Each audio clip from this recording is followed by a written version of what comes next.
Greetings Midcoast Ukers, Jeff Weinberger here once again with a new ukulele tutorial. I'd like to explore a song we've done a very long time ago. It's not a new one to us, but this is a good chance to review and really solidify some of your super basic ukulele skills rather than get into some fancy stuff. The song is Every Day by Buddy Holly, in case you didn't recognize it. It has very easy chords for the most part. The bridge, though, that has a couple of chords that might throw you for a loop, and I would like to discuss those and show you some alternatives in case the actual chord that you might see in your cheat sheet or in your chord book might be too hard. Alright, so we're in the key of C, and so naturally C is going to be the center of it all. We're going to be hitting a C chord a lot. That's fortunate. That makes a song easy when there's lots of C chords. A minor 7 is the second chord, which is your 4 open strings. But if you prefer, if you think it sounds a little fuller with an A minor chord, that's perfectly acceptable too. You could replace A minor 7 with A minor. And the next chord is F and the next chord is G. So that's C, A minor, or A minor 7, F, and G. Or in music theory terms, you don't necessarily have to understand this, but it's called the 1, 6, 4, 5 chord progression. It is the same chord progression we see in Blue Moon. It's such a common one.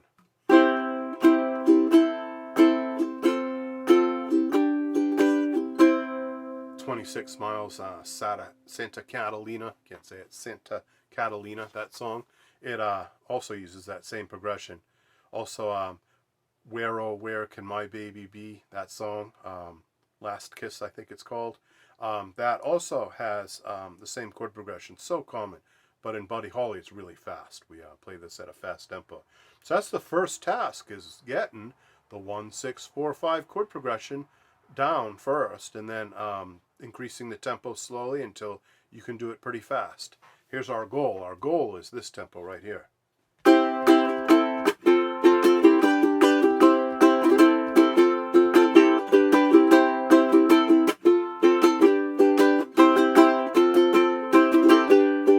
Supposed to be bright and peppy and have a whole lot of energy to it. But if that's not where you're at right now, you might want to start really slow and just work your way into it.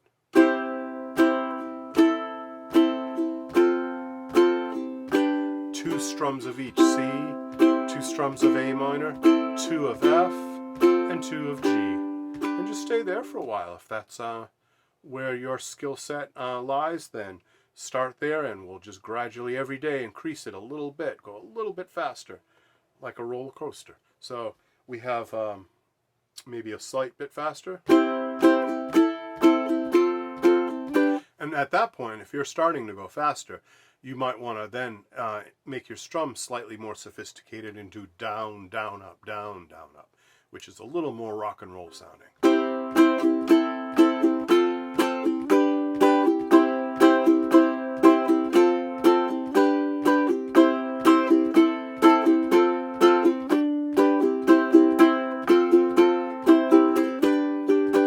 There, I always throw it when he does the hey, haze. I always throw a different strum there because I hear him do it on his guitar. It goes down, up, down, down, up, down on each chord. Down, up, down, down, up, down, down, up, down, down, up, down. It's a very typical Buddy Holly rhythm. He uses that in a lot of his guitar solos. For Every Day he does it, and he does it in Peggy Sue and a lot of his other songs too. It's a very characteristic Buddy Holly rhythm. Down, up, down, down, up, down. And then later on in the tune we have a C7 chord that leads into the bridge. Notice that when you're in the key of C, and whenever the chord changes from C to C7, you can almost always predict that the next chord is going to be F. C7 just leads so nicely into F. And that's the case in this song. It's the case in a lot of rock and roll songs, a ton of country songs too, a lot of Patsy Cline and Willie Nelson and things like that precede an F chord with a C7. Again, that's music theory. That's above and beyond what we're talking about today. But if you are interested in that sort of thing and you want to learn about music theory and how pop music is put together, I'd be happy to teach it to you. Just let me know. Bridge, let's talk about the chords. It starts on an F chord, so there's not much to talk about there. It's just an F chord, no big deal. But then it gets to the dreaded B flat chord. So for B flat, there is that cop out. There's a way to do it that's a little easier and makes it so you don't have to bar. And that is going to be 3, 2, 1, and then X. You basically just block off that A string with whatever means you have. It could be your pinky blocking it off. It could be your first finger blocking it off.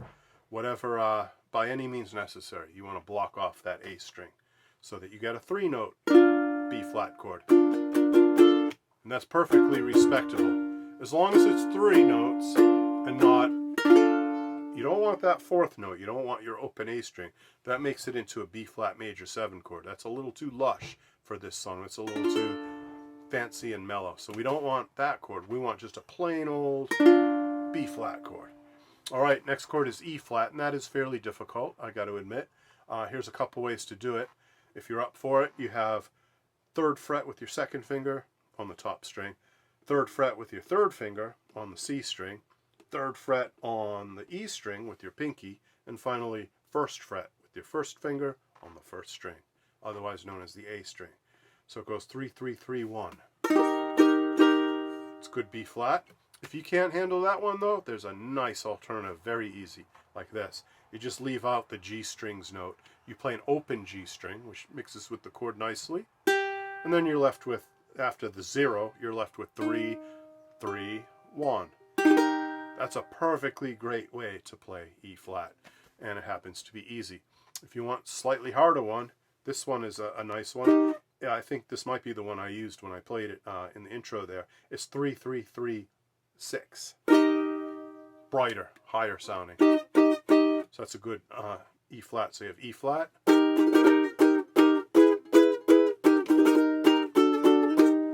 You have easy E flat.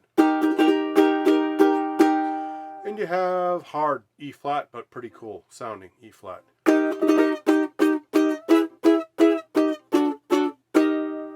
So E flat is not something to stress out about too much, as an easy alternative. And then we have a chord called A flat. For those of you that want the full A flat chord without the cop-out or easier version, it's going to be 5, 3, 4, 3. And I bar across the 3rd fret to achieve that. Move that down a fret and it becomes G, which we actually need for this song. We need an A flat chord and we need a G. Now say that's too hard. Say those bar chords are just not gonna happen. Your fingers are not gonna like those chords and you're wanting something way easier than that. There's hope. And that hope is that if you already know a plain old G chord, just take that G chord and slide it up a fret so that you're on X. You X out the G string, by the way. You're not going to play the G string on this chord. If you do, it sounds... it's cool. It's a beautiful chord, like you might hear in a Chicago song, or somebody like that, or the Doobie Brothers, but not for this song. We need just a plain A flat. So we're going to X out the G string. Doesn't sound. My first finger's touching it. My first finger's actually coming from underneath to finger its own note on the C string, but it's muting out the G string. It's taking care of it and getting it out of there. So that ends up with X, 3, 4, 3. A flat. And then simply move it down a fret to make a G chord. And you can hit, of course, your open G string on a G chord. So that A flat to G part is... True love from me. That gives you a really easy way to transition from one to the other. You just move a chord, back a fret. All right, so that every day seems a little longer, every way love's a little stronger. Come what may, do you ever long for true love from me? That's how to handle that part, is to find some easier alternatives or tough it out and do the bar chords that I was doing just then. So that is a tough part. It changes key, modulates, and also it's fairly hard to sing because it changes key. Some of our singers are good. I noticed that there's maybe at least 3 really good singers in the group that catch that every time. And then the rest of us are like, what key are we in? I can't hear the note. And so we don't sing during that part. But it's the hardest part of the song is the bridge. The rest of it's so easy. It's just that 1, 6, 4, 5 in C. All right, we do have the song sheet on the website. the very song sheet that I was reading from, I was just reading from the first page. The rest of the song is more or less a repeat of this with a guitar solo and that sort of thing, and then that ending with the little glockenspiel or xylophone or whatever that is at the end there.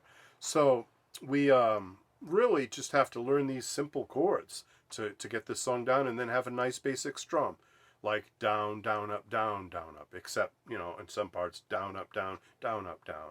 And you're off and running. I might have thrown a couple of fancy things in here and there, but not too much, you know. I think a nice basic version of this song is all that's called for. All right, Midcoast Ukers, I hope you enjoyed that. I hope this song Every Day is a fairly easy one for you to play. But as always, feel free to ask me questions and email if you need any more clarification. I'm available. So I hope you enjoyed it, and I will catch you later. Bye-bye.